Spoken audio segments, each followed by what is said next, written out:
like mentioned earlier, it may mean that we need to manage our expenses, our budgets in a fashion that will help us, right? So first activity, we want to understand what is needs and versus wants, okay? In Singapore, especially in affluent Singapore, sometimes it's very difficult to differentiate the two. Yeah, so a basic need is for a service or good that you require, and it's called a basic necessity, okay? But else a want is something that may be desirable and it probably be more expensive. Okay, so my question is, can a need become a want? Okay, I think it can. Okay, so it depends. So for example, let me ask you very quickly, type into the chat now, do you think food is a need or a want? So if you think food is a need, type N. You think food is a want, you type W. Okay, so go ahead and type into the chat. Okay, so I see some people saying need. Okay, Peng said need, Lynette said need. Okay, yeah, so in general, we all think that food is a need. Okay, so we are right in that sense. But if you say I'm hungry and I want to go and eat at, let's say, a Michelin star restaurant, is that a need or is that a want? Yeah, so suddenly it becomes very different, correct? So if I'm hungry, I go to a hawker center, I spend $5 or $6. In today's standard, I have chicken rice, or I have a plate of nasi lemak, whatever, or char kway teow for that matter. Okay, it's fulfilling a need. But if I feel hungry and then I say, no, I want to have a 5-star or even a 2-star Michelin restaurant food, like maybe very good Japanese food or Italian food, then it becomes a want, right? So sometimes in Singapore, it's very hard for us, to basically differentiate between a need and a want. Okay, so let me give you another example. If today your handphone breaks down and you need to buy a new handphone, okay, would that be a need or a want?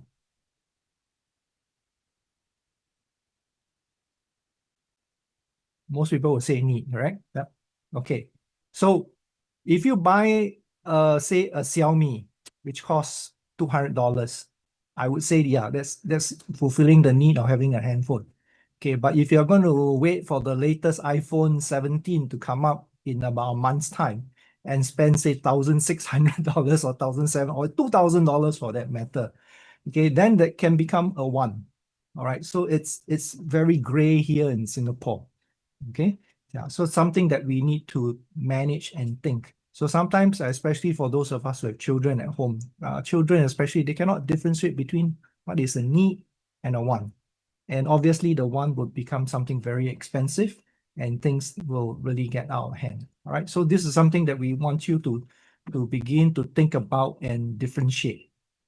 All right, so needs versus wants, this is very challenging here in Singapore, especially in affluent Singapore, where we have almost anything available, correct? Yeah, you just need to have money, right? Okay, so the next activity we're going to look at is to help you, besides differentiating need versus wants, is to help you look at developing what we call a spending plan, or we call this a budget. Okay, simply put, it's a budget. Okay, so here you have a spreadsheet, a template that is available on our IFL website. Okay, you can download the Excel spreadsheet and use it for budgeting purposes. This is very useful. Okay, so as you can see from the budgeting spreadsheet, you would have a whole list of things, correct? So on the top, you have fixed expenses. So what is fixed expenses? Fixed expenses are things that are basically fixed on a monthly basis. Okay, it will not fluctuate. Okay, and then in our case for Money Sense and IFL, we put savings as a fixed expense. Okay, so here we are trying to encourage you to think about this concept we call pay yourself first, save before you spend. That's why we put savings as a fixed expense. Okay, so our recommended percentage for savings, okay, is actually currently now 20%. in the past, financial planning standards say minimum is 10%. Okay, but with everything increasing and then retirement also becoming more expensive in the long term, we are advocating if you can work towards saving 20% of your income on top of your CPF contribution. Okay. Now, mortgage is also fixed. Insurance, income tax, children's education, all these are fixed amount that you incur in terms of expenses every month. Okay. Then you have the next category. You have transport. You have got other variables which will fluctuate as you go along. All right. So we have this template to help you track your monthly expenses and also to prioritize. Okay, so you see the column, the few columns there. The first one, you see an actual expense. Okay, and then the second one, a targeted expense, and the third priority. So the priority would then be a column that you can then use to help you identify, is this a need or want? Okay, so going on a holiday, I think most people would say that it is a want, it is not a need. Okay, buying the latest iPhone, okay, I think most people would say it is a want and not a need. Of course, if your iPhone is, I've got colleagues in the office, their iPhone is like iPhone 10, okay, then probably it's a need lah. The iPhone dying already, it's going to break down soon, correct? Or I've seen some people iPhone 8 or iPhone 8 for that matter. Okay, so this year they have no choice because the phone is going to die on them. They have to go and buy a new iPhone. All right, so then that becomes a need rather than a want. But if you are the type that every year, okay, I need to have the latest iPhone, then likelihood the iPhone is a want rather than a need. Okay. So we have a question here on the slide which says, do you include credit card payments in your budget? So type into the chat again for me, yes or no. Do you include? Should you be including it in your budget? Yes. Okay. All right. Some people say yes, and I say yes. Okay. Some people say no. Okay. Okay. So actually it's yes and no. The answer is yes and no. Yeah, yes, you need to include credit card payments in your budget, okay? But you should not take the whole lump sum. Okay, so that means at the end of the month, we receive a credit card bill, let's say from whichever bank, HSBC, Standard Chartered, or DBS for that matter. Okay, you don't just plug the whole lump sum and say, okay, this is part of my expenses, this is part of my budget, okay?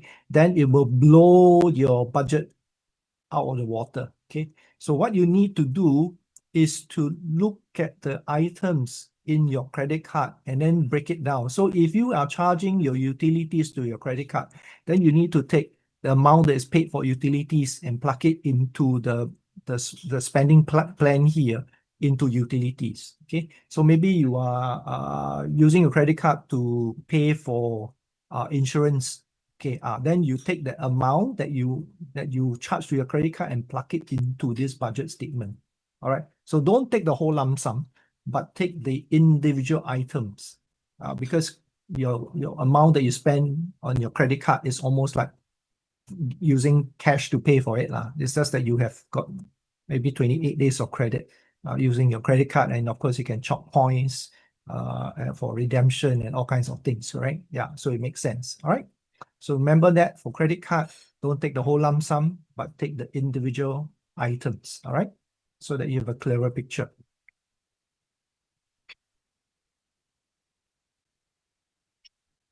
Okay, let's watch this quick video. Sit back, relax.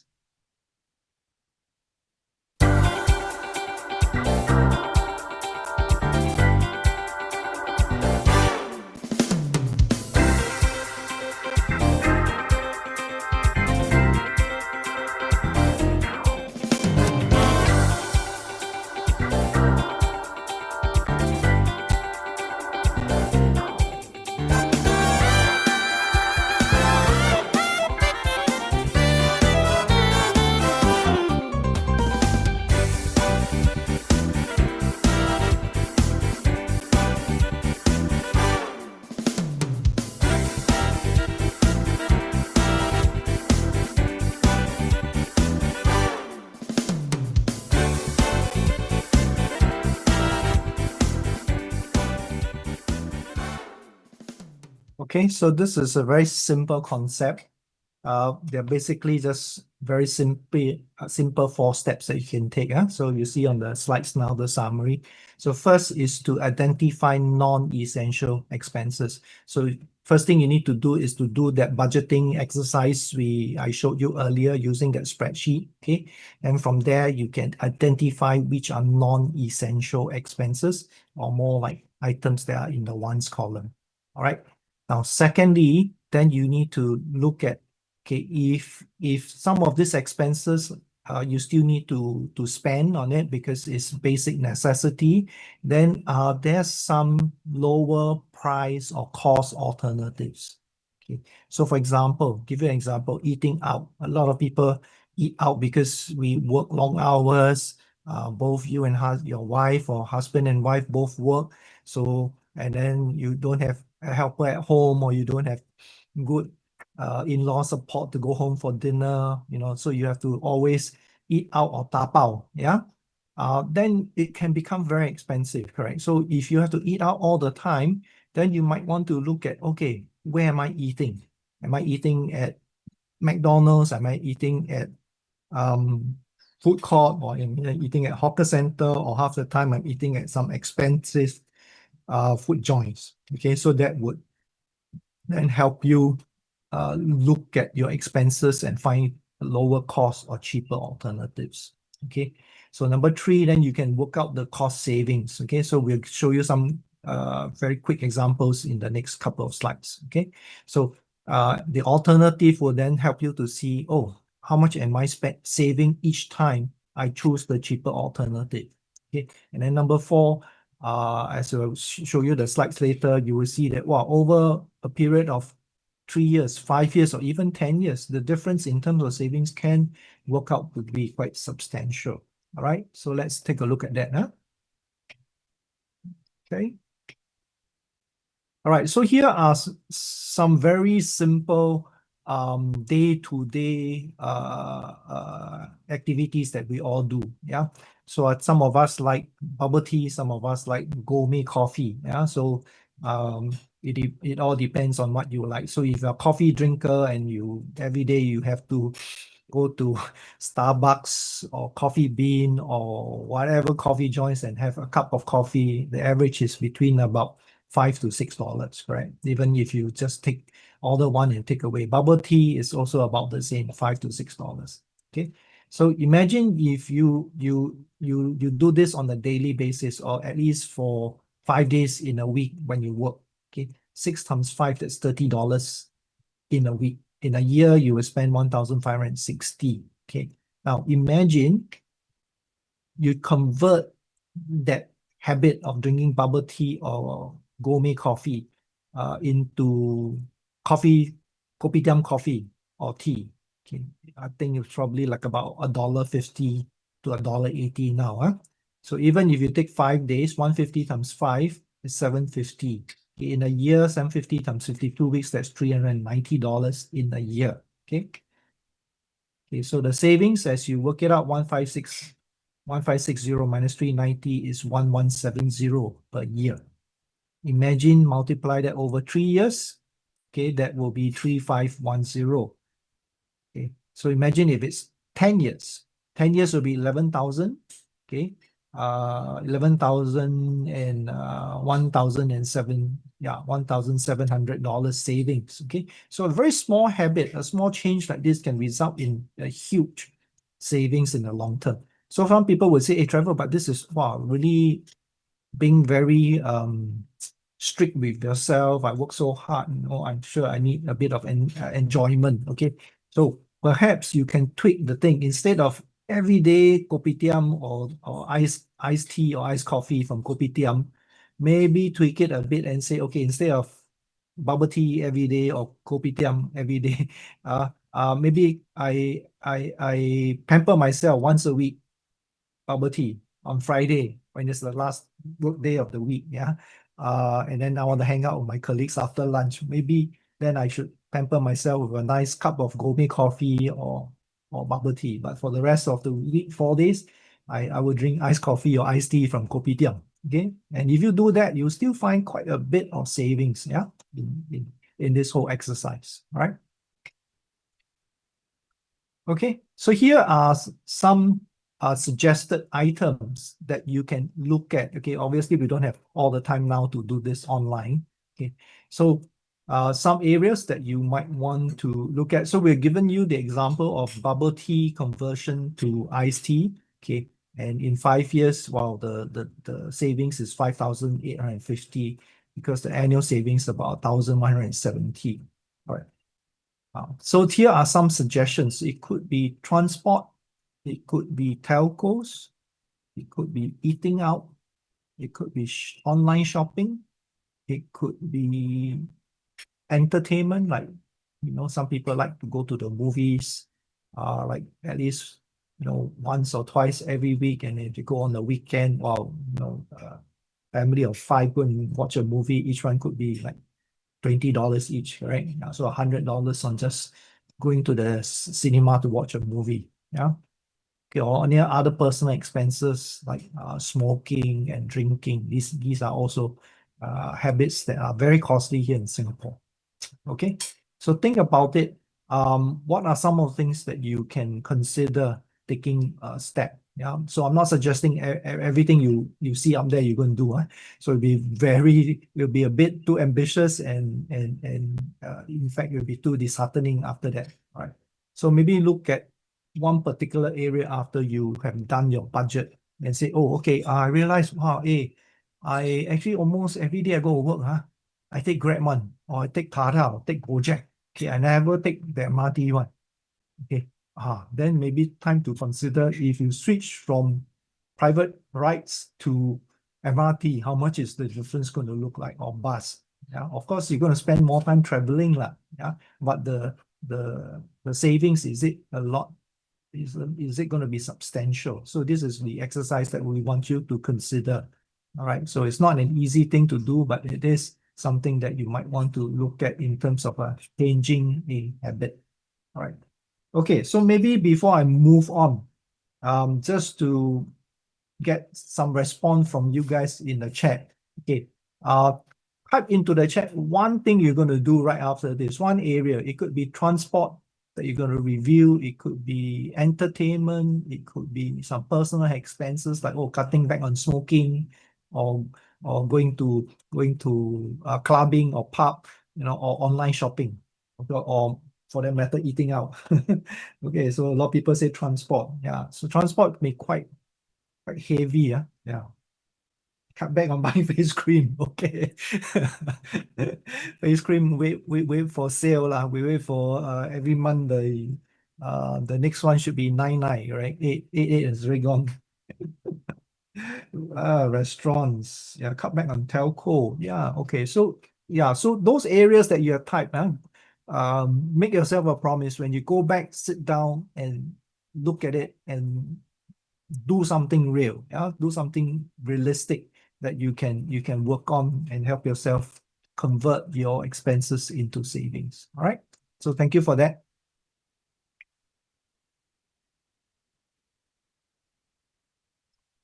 All right. So a few areas, every one of us who are working adults, definitely these are some areas we can work on. First is personal expenses. Okay.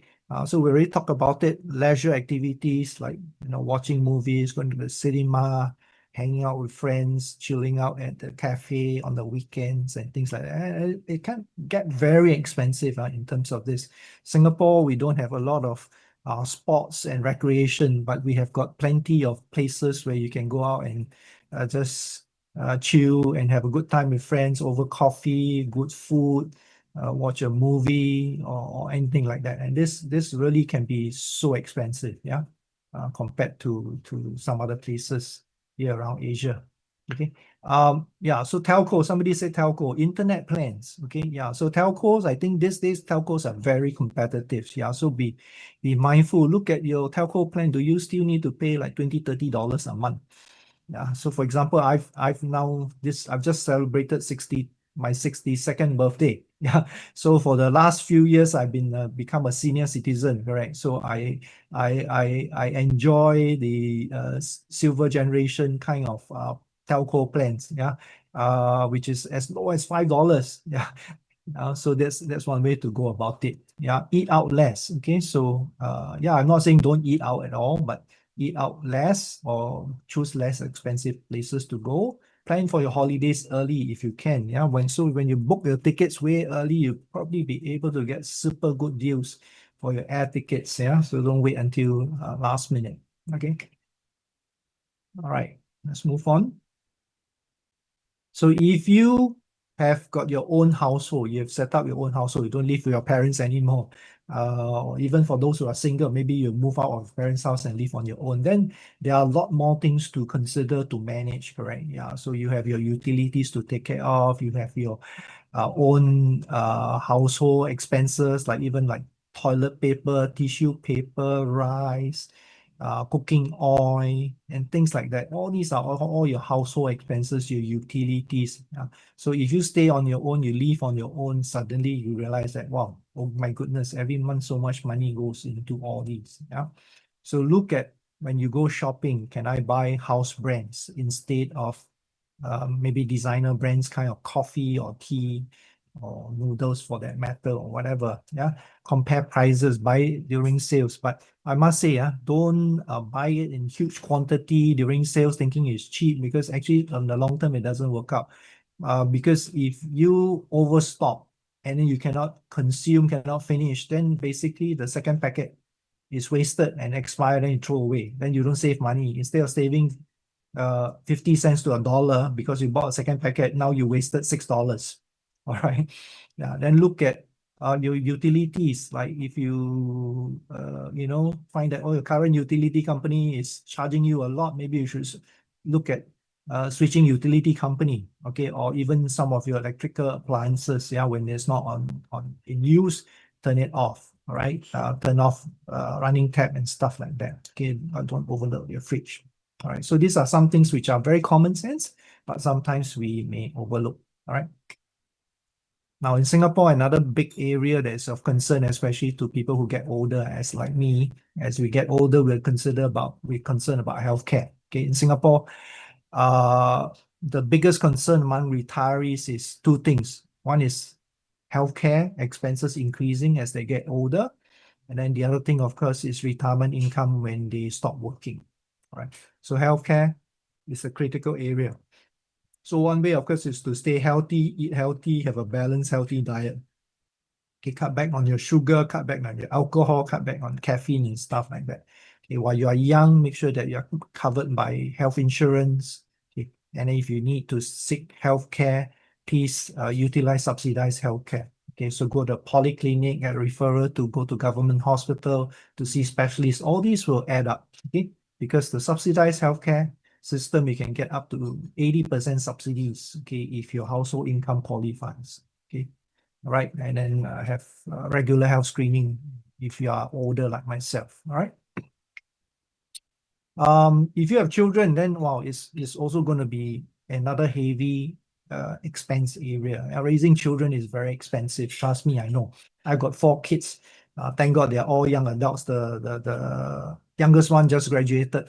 We went to a graduation ceremony like about 1-2 weeks ago. So I was sharing with my friends. I say, I'm so happy she has graduated. So now I don't have to give her pocket money because she now is no longer a student, right? She's working, so she would have her own income to take care of herself. Yeah. So raising children can be very expensive, and that's why we see a declining birth rate here in Singapore. Okay, if you look at the birth rate here in Singapore, you'll be like, oh my goodness, we're not even replacing ourselves. Husband and wife produce 1.4 child on an average. Yeah, so they're not even producing 2 to replace each other. Okay. Yeah. So with children, you need to, it's very expensive. You need to feed them, you need to clothe them. My eldest one just had a baby. The baby turned 3 months old, and I see, wow, the amount of money she has to spend on the delivery, hiring confinement lady, buying all the things for her newborn baby. Oh my goodness, it's really a huge bill. Okay, that goes into it. All right.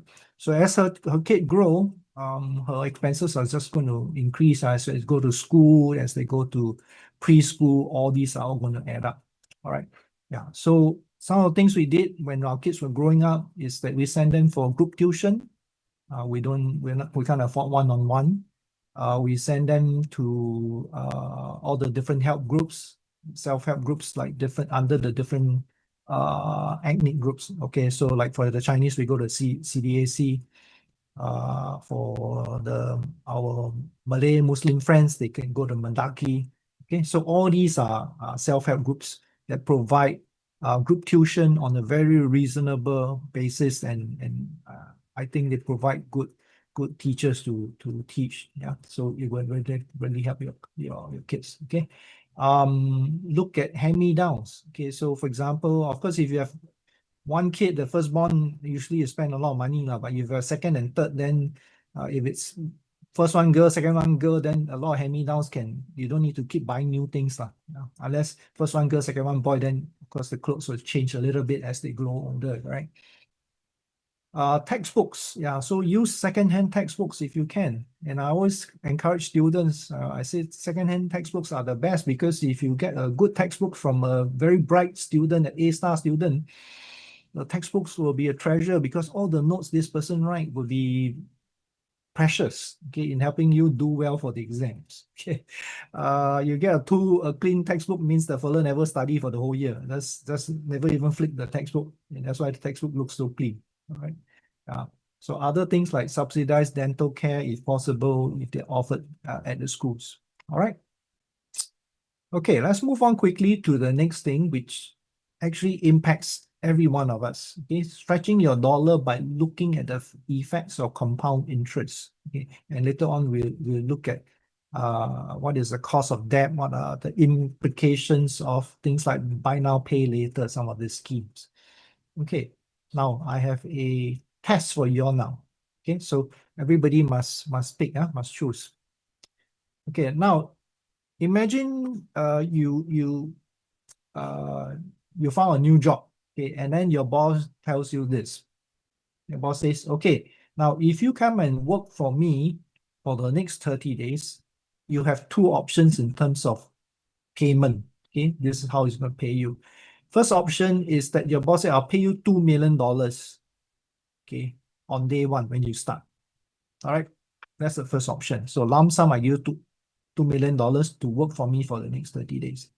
Okay, option B, that's option A. So option B, your boss said, okay, I'm going to pay you using installment for the next 30 days. Since you're working for me for the next 30 days, this is how I will pay you on a daily basis. Okay, every day I'll pay you. Okay, so on the first day, I'll give you 1 cent. On the second day, this will double, which means you get 2 cents. On the third day, it will double, you get 4 cents. Okay, on the fourth day, from 4 cents, you double, you get 8 cents. Okay, so you get where this is going. So every day, the amount will be credited into your bank account, but every day it will double until you reach the end of 30 days.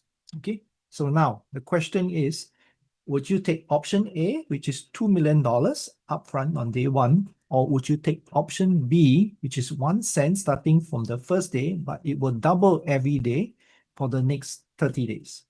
Okay, so type in to the chat. Well, you guys are very fast tonight. I've got very participative audience.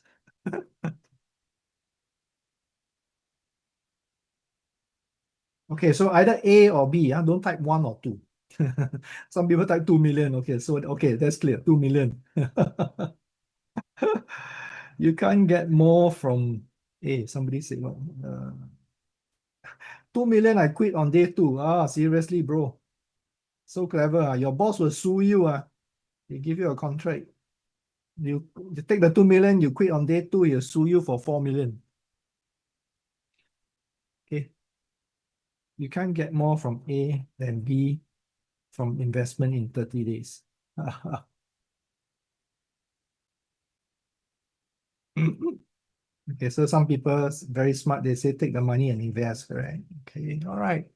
Okay, let's look at the answer. Okay, so here is the impact of the compounding interest. So from day 1 to day 10 is very little, right? Only get $5.12 deposited into your account. And then if you look at day 20, On day 20, you get 5,242 and 88 cents. Okay, on day 21, then it starts to work harder. You get 10,000, day 22, you get 20, plus day 23, you get 41, almost 42,083, 167, 335,000, day 27, 671,000, day 28, it doubles to 1.342 million. Okay, day 29, 2.684. And then day 30, you have 5.3 or 5, almost 5.4 million. Okay. All right, so you see how powerful 1 cent doubling every day for 30 days. Okay. So you need to be just a bit patient. Huh? So if you look at the cumulative, the total, okay, adding up from day 1 to day 30, you're going to get 10.7 billion, almost close to 10.8, 10.737 million, which is 5 times the amount of 2 million if you've chosen option A. Okay, so this is what we call the power of compound interest at 100%. All right. So if you for some reason tomorrow morning wake up, you walk down the street, you meet somebody, you say, hey, if you can find me 1 cent, I double the amount of 1 cent every day for the next 30 days. You by hook or by crook, back steal, borrow, rob, go and find the 1 cent, give to this guy. Okay, because at the end of 30 days, he's going to give you 5.368 million. Right? So this is the power of compound interest at 100%. Obviously, nobody is going to give you this kind of compound interest, but we're just giving you a very simple illustration that just with 1 cent, doubling every day at 100%, in 30 days, it's 5.368 million. All right, so just blows your mind if you look at the numbers. All right. Okay, so is compound interest then a friend or an enemy, or foe? Friend or enemy? Okay, so it depends, correct? It all depends. Okay, it is your friend if you are earning interest like just now. If I deposit 1 cent and it earns 100% interest, it is my friend because at the end of 30 days, I get 5.3 million. Okay, but if I borrow 1 cent and the interest is 100%, at the end of 30 days, I owe the guy 5.63 million, which is crazy. Okay. So then when you're paying interest, when you're taking a loan, then compound interest becomes your enemy.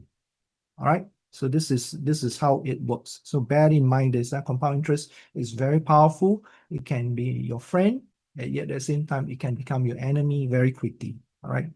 So it depends on whether you are on the borrowing end or you are in the earning end of the deal, right? Okay, so here's a quick rule that we want you to take away. This is called the rule of 72. Okay, interestingly, the name defines the formula. Okay, so the rule of 72 is very simple. It just simply tells you that using this rule of 72, you can determine the number of years it would take for your savings to double given a certain interest rate. Okay, so let me repeat that. Rule of 72, okay, will tell you the number of years that it will take for your money to double given a certain interest rate. Okay, so here you see an example. If the interest rate is 2% now, okay, I take 72, given interest rate is 2%, I divide it by 2, I get 36. So what does this mean? It means that if I put in my money in a bank, let's say I put in $1,000 today in a bank, and the bank tells me, Mr. Tan, Trevor, you can have 2% every year for your money. Okay, 2% interest we're going to give you. It will take 36 years for my money to grow from 1,000 to 2,000. Okay. I told you earlier I'm 62, right? 36 years. My goodness, I have to be close to $100 years old. Okay, not $100, 100 years old, 98 years old. Yeah, 98 years old to collect $2,000. Okay, my mom will say, probably long gone already. Maybe my grandchildren can go and collect. Okay, yeah, so, it's a very long time. All right, so this is just a very quick rule that you can use to help you determine how fast your money will double or how fast your debt is going to double given a certain interest rate. All right. So very useful tool. You don't have to stress too much about it. It is not a rocket science. Okay. So so just now we talk about interest working for you. Now we talk about debt, right?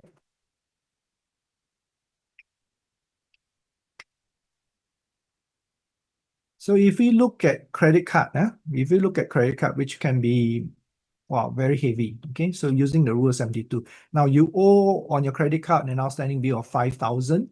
The interest is 27%. And then for some reason you decided, don't want to pay anything. Okay.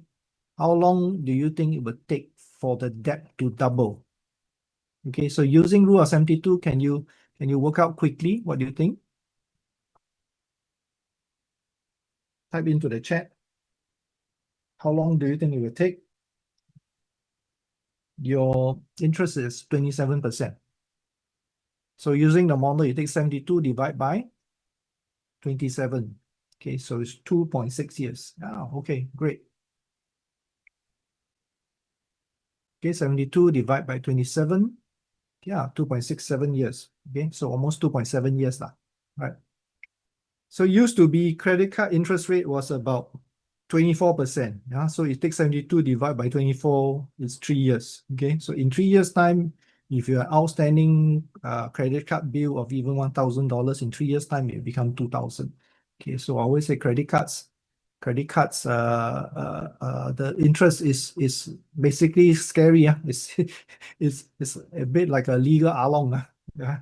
So very watch your credit card bills and make sure you pay them on time, right? Okay, so are you a wise spender? So some of us think that, oh, I don't have the lump sum now. I buy things on installment now. So is that a good deal or not?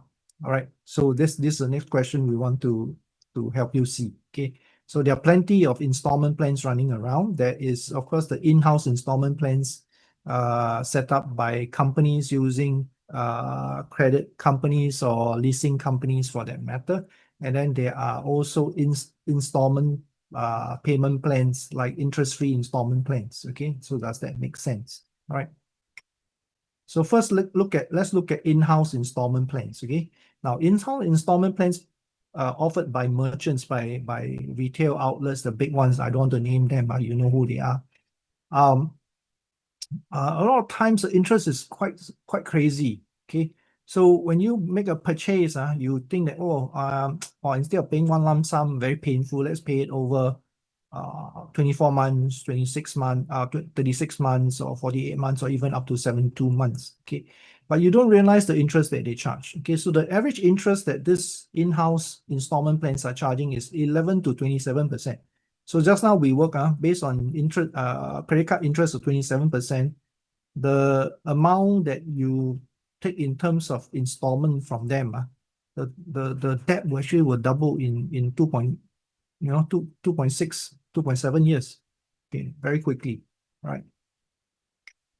Okay, so let me show you some examples. Okay, so here is a very typical example of what some of these merchants are offering. Like you go and buy a TV set. Nowadays 40-inch a bit too small. Maybe buy a 50-inch TV. Okay. So here this example 40-inch TV. It was usual price is 999. Now on offer is 699. Okay, then they offer you an installment plan. They say, oh, how about you pay $1.20 per day for the next 60 months? $1.20 sounds very good, correct? $1.20 can't even have lunch these days, properly. Yeah.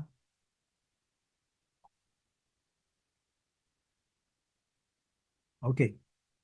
So you look at 60 months. 60 months is 5 years, and 1 year is 365 days. So 5 years is 365 times 5 years. That's 1,825 days. Multiply that by 120 a day. Okay, the total you end up paying is $2,190 instead of the 699. So you end up paying almost 3 times the amount that you would have paid if you choose to buy on sale and pay cash or pay in one lump sum, even say using your credit card or debit card or whatever. Okay, so I always jokingly say, you pay by using these installment plans. Actually, you buy one TV, you could have, if you use cash or pay in one lump sum, you could have bought 3 TVs. Okay, yeah. So 699 or round it up to 700. You end up buying 2,190. You can buy 3 TVs with that amount. So you can buy one for yourself, one for your living room, one for your bedroom, and then one for your mother-in-law. 3 TVs. Your mother-in-law will be forever happy with you. All right. Okay, same thing for the sofa. Yeah, so same deal for the sofa. So now this time, instead of daily, the sofa deal is $30 per month for the next 72 months. So when you add up the numbers, then you see that it's crazy. Okay, the offer for the sofa was 999. So instead of paying one lump sum 999, you took the installment plan of 72 months, $30 per month. The amount you spend, you could have bought 2 sofas. So same deal again. One sofa you put in your living room, the other sofa you send to your mother-in-law's house. All right. Yeah. So it doesn't make sense at all. Yeah. When you look at the real cost. What about this? 0% installment plans. Yeah, 0 interest. Sounds very good. Okay. 0% interest sounds very good. And we're not saying that this is not a good deal. Okay. So if you have this kind of options, yeah, well, you can take it. Okay, but there are some considerations that we want to highlight here. Okay, and then of course sometimes you could also to ask the merchant, what happen if I don't want this 0 interest, and I pay cash using my debit card. I don't even want to pay using my credit card. Can you give me a bit more discount? They might be able to. Some retailers they would offer you another maybe 5% discount on the item, right? So you never know. Instead of using the zero interest installment payments. Now, what's the danger of 0% installment payments or any installment payments for that matter? If it's a small amount, let's say you bought a small item like maybe a MacBook or iPhone, maybe it's about 1,002, 1,006, okay. Over say 12 months or 24 months, then the amount is not very big. It could be $50 to $100. Okay. But if you accumulate a few items, like I said, today I went in and I buy a MacBook for myself, buy an iPhone for myself, buy a MacBook for my son. And then I saw my house, the fridge not working properly. I buy a fridge. Then my washing machine also going to Concord. I bought the washing machine, and then I add 4 items together. And the total bill came to say $5,000 to $6,000. When I added up, the monthly installments will look crazy. It will no longer be $50 to $100. The monthly installments could be $400 to $500 to $600 monthly. Okay, and then once I get onto that monthly installment, I cannot cancel my card. Okay, I may not be able to opt out of the monthly installment payments. Okay, and then the greater danger with monthly installment payments is this. Okay, what happens if the business go bust? Okay, so let's not talk about electronic items. Maybe you went to a spa, you went to a gym, or you went to some health treatment and all that, and they encourage you to buy a package for the next 3 years or whatever. You sign a big package of $3,000 to $4,000. If tomorrow they close shop, you got nothing left, but you still need to pay the installments. All right, so be very careful. Okay. Okay, buy now, pay later. This is something that is very similar in terms of concept. Okay. And I think the government realized that there was really excessive, very aggressive marketing on all these items. So I believe in 2022, yeah, they stepped in and instituted some new rules to try and manage this, because a lot of people were getting into this buy now, pay later and getting themselves into trouble. Okay, so these are currently the limits set by MAS. All right. So buy now, pay later has the same problem as interest-free installments. Okay. Don't think there's a small amount, small purchase. Cumulatively, you realize that you're going to chalk up a huge monthly bill. And then if you do lose your job or you run into financial difficulties like pay cut and all that, then you end up having to pay penalties and all kinds of issues will come about. All right. Okay, so remember, one thing to do in terms of helping you to stretch your dollars is to avoid and reduce debts. Okay, so pay off credit card on time, avoid any credit card debt at all times, pay off the highest interest loans first. Okay, essentially in Singapore, we do need to take on mortgages and debts to some extent, but those we don't need to, we should avoid. All right. Okay, so make sure you set up your emergency fund. The contingency fund or emergency fund is what we call setting aside 3 to 6 months of your living expenses. So that in the event you should lose your job, you get retrenched, or you meet with an unfortunate situation like an illness or accident and you're not able to work, then your emergency fund can tie you through for at least 3 to 6 months. Okay, so as you sit down and work out your budgets, you look at how much is your monthly expenses in terms of your needs and your essentials, and that would be the amount that you need in terms of emergency fund. Multiply that monthly number by 3 or 6. Okay. There's some people to avoid.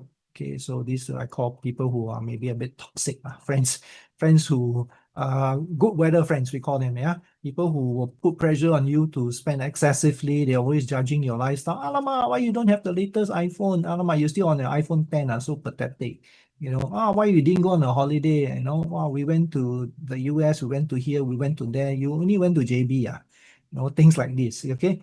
Why come you don't have the latest designer shoes, stuff like that. Or when you go out with them, they never take out their wallets to pay one. Every time you have to settle the bill. Okay, so these are friends that you want to avoid and run far, far away from. All right. Okay, so here are a couple of takeaways. Okay, so first thing, as we started, we talk about budget, we talk about savings, we talk about savings first before spending, pay yourself first. The suggestion is a minimum of 10%. If you can, work towards 20%. Okay, plan where your money is going. So set up your budget, set up your spending plan, then you can track and then you can see which are needs versus wants. Okay, and then if you've got credit cards, make sure you pay them up fully, promptly every month. Don't incur late payment and interest charge. So for credit cards, if you don't clear the amount in full, the interest actually starts not on the day that is due. It actually interest is calculated from the time the item is charged subsequently. So let's say you have a $500 credit card bill and you decided to pay only for 100. The balance of the 400 will be charged interest. Okay, and then any subsequent purchases thereafter, let's say tomorrow you go out and then say, okay, I saw this nice watch. I decide to buy for $200. The moment you charge that purchase of the watch to the credit card, the interest will start there and then. Okay, there's no more 28 days credit anymore. All right. Okay, so here are some basic financial planning guides. So depending on your age group, okay, you can scan the QR code, and these are things that IFL Money Sense has come up with to help you as in your different life stages to do some basic financial planning. So we have got a module or template for the 19 to 29. These are the young adults, I would call them. And then for the 25 to 34 people who have settled down, started a family. And then of course you have for older folks like myself, 50 to 64, the pre-retirees. Okay, so depending on which age group you are in, you can use the appropriate one. All right. Okay, here are some useful links to the IFL Money Sense website. Okay, you can also sign up and go on the e-learning journey with us at our e-learning portal. Okay, this is Finlearn Academy. This is our online portal where you can sign up for free courses, own time, own target, when you cannot sleep tonight, you can log on and do an online course like this within an hour, okay? And learn a lot more in terms of personal financial planning. Okay. So okay, so the last bit, you're going to help me complete a survey. Okay, we call this a Survey Monkey. I'll show you a QR code. Okay, and then you can scan that. Okay, just before we jump in and do that, just want to highlight a lot of times in a hurry, participants, when they get into the Survey Monkey, sometimes in a hurry to finish, they read the sentence, but then they never look at the options clearly. Okay, so this is how the options are set up. So question 9, you see, to what extent do you agree with each of the following sentence? Okay, then it goes to, I will recommend others to attend the same training that I've completed. Okay, so many times people just click the first option, strongly disagree, when they actually wanted to click, when they actually wanted to say strongly agree. They will strongly recommend their friends. So when you do your clicking later, when you're checking off on the online survey, please make sure you click the right one. If not, I'll be in a lot of trouble. Okay, everybody click strongly disagree. That means my research department at the back end, when they collate the data at the end of this month, they say, "Wow, Trevor did a horrible job." All right, so just bear that in mind. Strongly disagree is the one on the left. Okay. And you think that I've done terribly, then of course you put strongly disagree lah. But if you think that I've done a decent job, then it could be agree or strongly agree. Okay, on the right hand side. All right. So here's the QR code for you to scan. Okay, so whip out your handphones, scan the QR code, and then you can complete this. Okay. Once you scan the QR code or you go to the link, okay, I will put the link on the chat just in case. Okay. The booking ID you need to key in to identify this class. This top is 13624. Is 13624. Okay, so that's pretty much all I have. Okay, I hand the time back to NLB, and then I will copy the link plus the booking ID on the chat. Okay, just in case some people can't, for some reason your cameras don't like the QR code. All right, so let me stop share.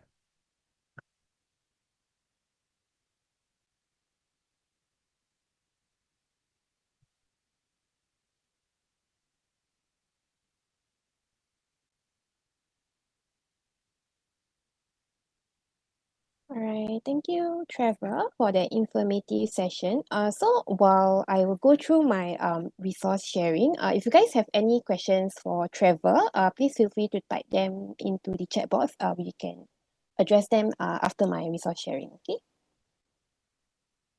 Right. So Let me put the booking ID. Yep.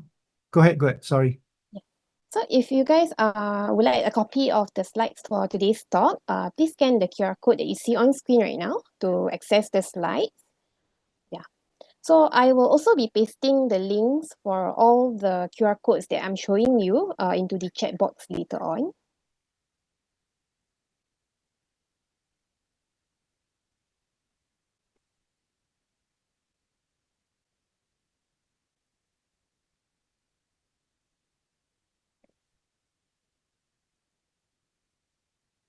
Right. If you enjoyed today's talk, you may also want to consider registering for any of these upcoming programs, which is also under the How to Live Smarter series. So you can scan the QR code that is on screen to register for the program. Otherwise, you can also search for more programs of all types under our NLB What's On page.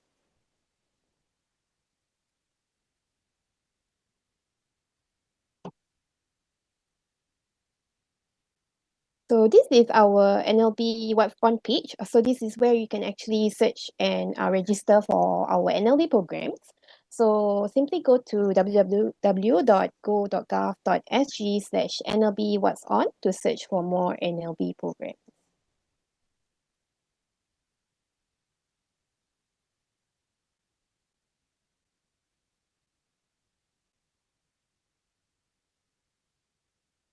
Okay, so we also have some ebooks to recommend to you that is relating to today's topic of finance.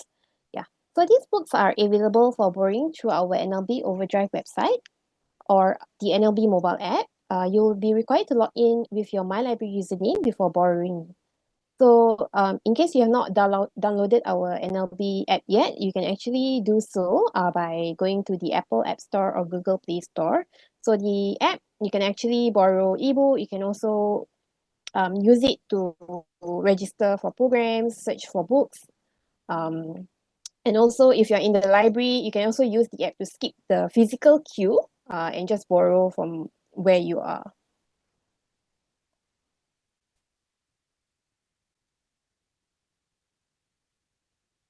All right, so we also have the NLB feedback form. So we would appreciate if you could also help us fill in this feedback form for today's session. So do scan the QR code on the left side of the screen to access the feedback form. So you could share with us what do you like about today's program, or if there is any other similar programs that you like to see in the library or online. For if you're interested in more adult wellness programs, you can also scan the QR code that is on the right to take a look at our upcoming wellness programs.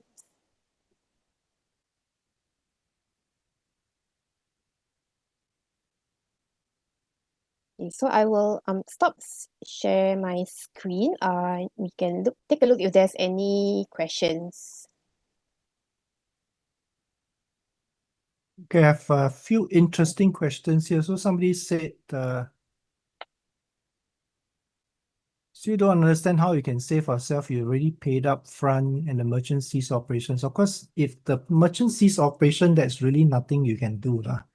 Okay, so so for me as a rule of thumb, I always tell my wife also, I said, especially if you go for those facial stuff, I'd rather spend a bit more per session than to sign up for a package and then halfway through the fellow close down and then I'm like, whether I pay lump sum or I pay for installment, when they close down, that's the end for me, right? Yeah. So unless I know the business is very strong and they've got very good sound business practice. I give you an example. Don't say facial. I remember there was this hair salon that does haircuts. It's not a big chunk of money, okay?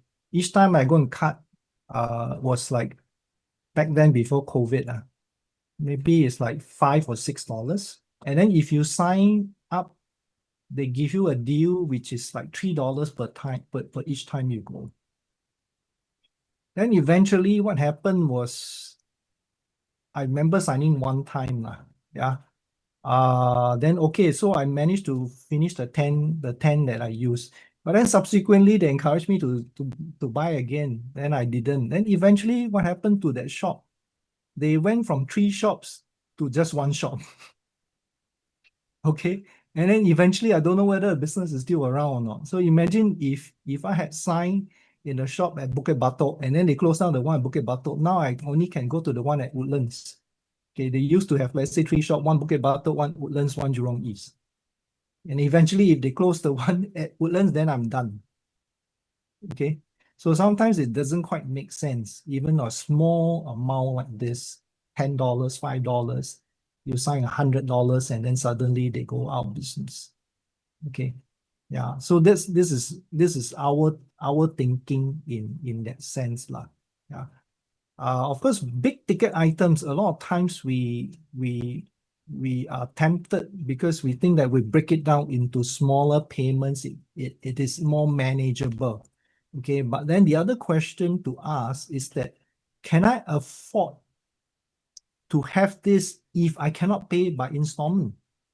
Okay, so the real question that we need to ask is, can I still afford this if I cannot pay by installments? And if your answer is no, then obviously you shouldn't be looking at taking up the deal. Okay. So if I have 100,000 in my bank account, okay, and there's no problem paying this $2,000 upfront, then that's fine. Okay, but if I only have 5,000 in my bank account, and I want to take 2,000 out to pay for this, it's too painful. So I think, okay, let me pay out by installment. The question you have to ask is, what happens if 2 or 3 months down the road, you lose your job? You get retrenched, or even worse, an illness or some accident took place and you are unable to work, your company stops paying you. Can you still take care of the installment? Okay, so that's the logic, the rationale we're trying to bring across. So there's nothing wrong in stretching the payments out. Yes, it does make sense.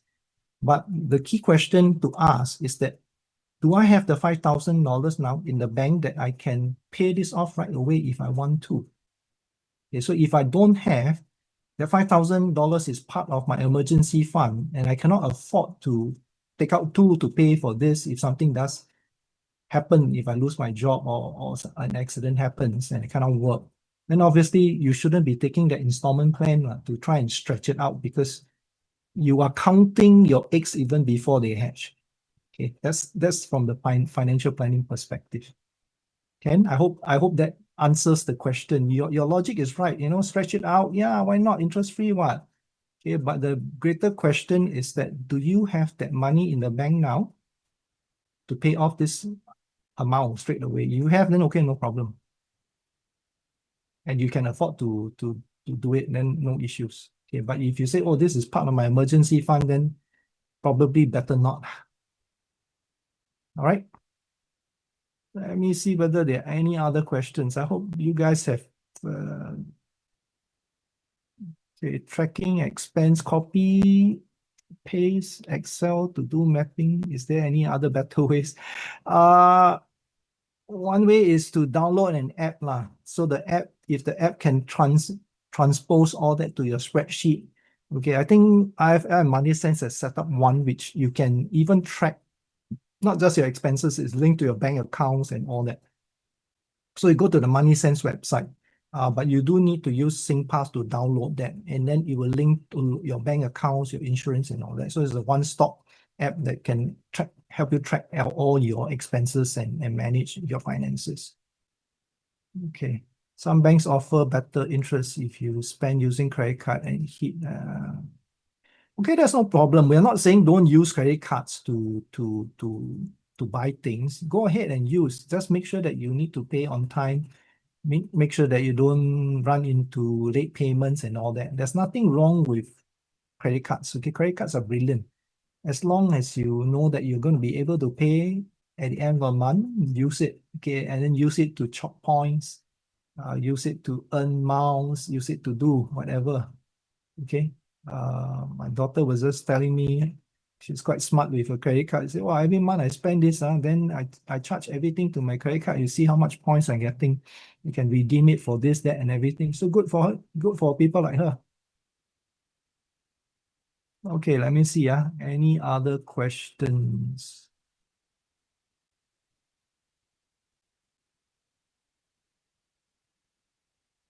Okay, any other questions I may have missed?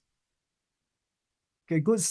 Thank you for the suggestion left to right. Okay, let me feed back to the organization. I have no control over this. I'm sure they have gotten this feedback years ago. It's not something that is rocket science. Yeah, but thank you for that. Any other last questions? Yeah, there's one from Sarah. How to do daily tracking of expenses?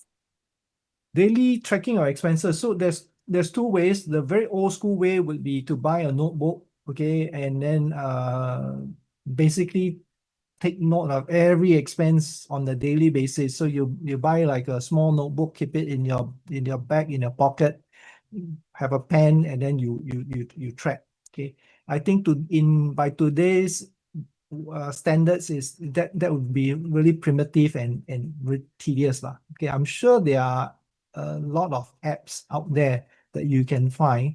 Okay, free apps, whether it's on Apple or on Android, download them. Find one that enables you to track your daily expenses. Okay, yeah, it's a good idea to track daily expenses, because you need to track it for at least by practice, we say at least about 2 to 3 months before you get a feel of what's the average looking like. Okay. All right, then you can use that spreadsheet that I showed you earlier. Ken, I hope that answers your question. So there are plenty of apps I've seen that enables you to do this. Just make sure that you download the free ones. Don't go and buy one, pay $5 US or something for it. Then after you use 3 times, it's like, oh, this is not working. Then you wasted your money, right? So find one that can help you track your daily expenses. It's free. Use it for like 1-2 months. You really like it, then maybe pay for a full version. Okay, the full version usually will then enable you to link up with things like your bank accounts and all that. All right. Any other questions? Thank you for all the brilliant questions you've asked. There's one by Yuzuna. Is there any important but not necessary expense that you recommend us to have?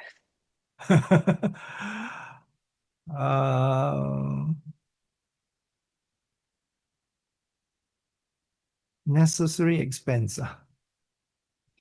Hmm.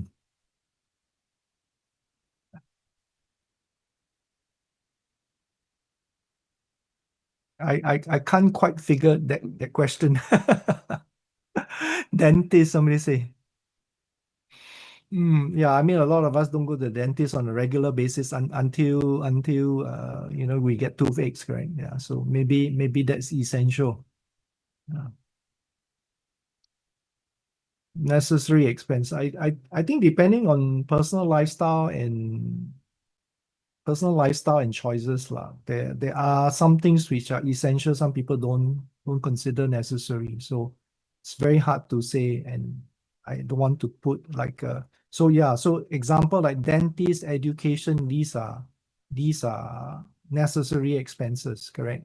So some parents will say tuition is absolutely necessary. I need to send my kids for enrichment class. Is that really necessary? I've seen kids who don't have that kind of privileges. They come from families that are not very well to do, like my immediate neighbor. The 2 sons, I don't think they ever go to tuition. The father is a truck driver. The mother is a housewife. Okay, the son just finished his PhD. The second son finished his basic degree. Okay, so if the kid is determined, the kid will find a way to succeed. Okay, so is tuition really necessary? I don't want to judge anybody, but to me, sometimes we are just, overly kiasu lah. Because if our children really need help, we need to give them some basic help lah. Yeah, okay. So education is an important investment, but how do we educate kids against regarding money? Okay, then let's get NLB to organize one which talks about money sense for our kids. We have got a module for this. Okay, so money sense for kids ranging from preschool to primary school to secondary school. So we have one that covers all 3 age group, but we have we have 3 that actually does specific age group. So they can start as early as preschool. Okay, so like about 4 or 5 we can start. Then there's a primary school module. There's also a secondary school module. I think by the time they get to JC, a bit late to teach already lah. Secondary school is about as late as you can get lah. Because secondary school is like, that's when you give them all their pocket money on a monthly basis and you're trying to help them to handle their money, right? Yeah. So yeah, brilliant question. We do have that. So maybe NLB can consider, it's a very short module. It's an hour and a half module. Yeah, just want to add on that actually for NLB we do actually work with like organizations like POSB to organize financial literacy talk for parents and child. So do just check our NLB what's on page lah, just to see for all these programs that may be coming to our libraries. Suggestion for monitoring expense, still spending too much. Okay, then basically that's the Excel spreadsheet that you're tracking. I showed you earlier on there is a priority, correct? Priority column where you put is a needs or wants.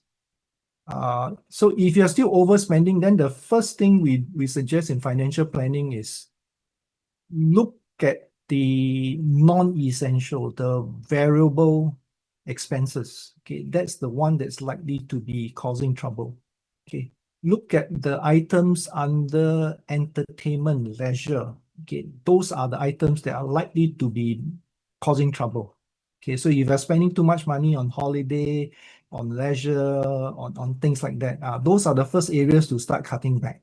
Okay, after you cut back the area, your books still do not balance, your accounts do not, that means your income versus expenses still do not work out.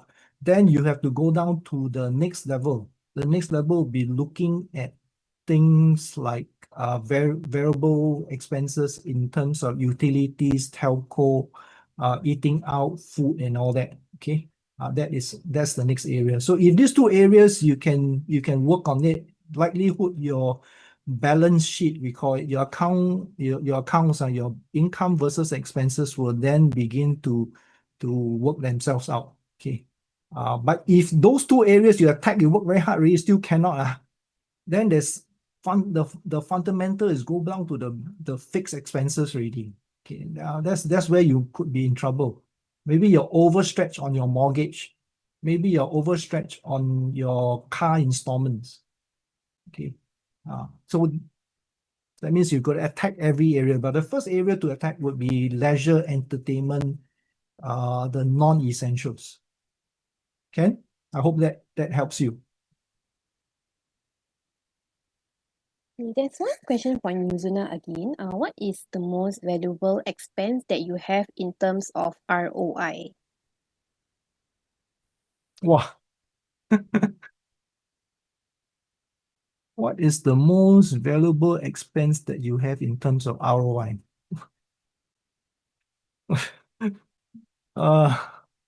Okay, ROI means return on investment, valuable expense. What expense will give you a ROI? I think the only expense that they give you some return on investments will be education. If you spend money in educating yourself, in training yourself, in upscaling, in the long term, it will increase your salary, your skill set, and help you earn more income. So that will give you a better ROI lah. Any other things, I don't think any other expense that gives you ROI? Maybe health lah. Invest in keeping yourself healthy. So if you're healthy, you can work longer. You don't have to retire so early.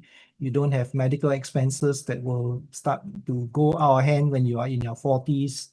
And then you're on medication for the next 30 years. Yeah. So health is another one. Invest in your own health, invest in education, invest your children's education. Those will give you ROIs lah. Okay, but it'll probably take a long time. not an overnight. It's not like buying a stock and then hoping tomorrow it jumps. Okay, thank you. You guys have got some very brilliant questions. Yeah, I think we can take one last question. So One there's last a question, there's a question from Sarah. I think it's a follow-up question from her earlier question where she asked how to track daily expense. So she's asking, so the Excel is for monthly expense? What's the question again? She is asking if the Excel sheet is for monthly expense. So it's a Oh, follow-up yes. for her earlier questions lah. Yeah, the Excel sheet is a monthly expense. Yeah. All right. So since there are no more questions, we have reached the end of today's program. So I'd like to thank all of you for taking the time to join us and also to Trevor as well for today's presentation. Hope to see you guys again for our other online programs. Have a good evening and good night, everyone. Thank you so much. Thank you. Thank you so much, everybody. Have a good night. Bye. Bye-bye.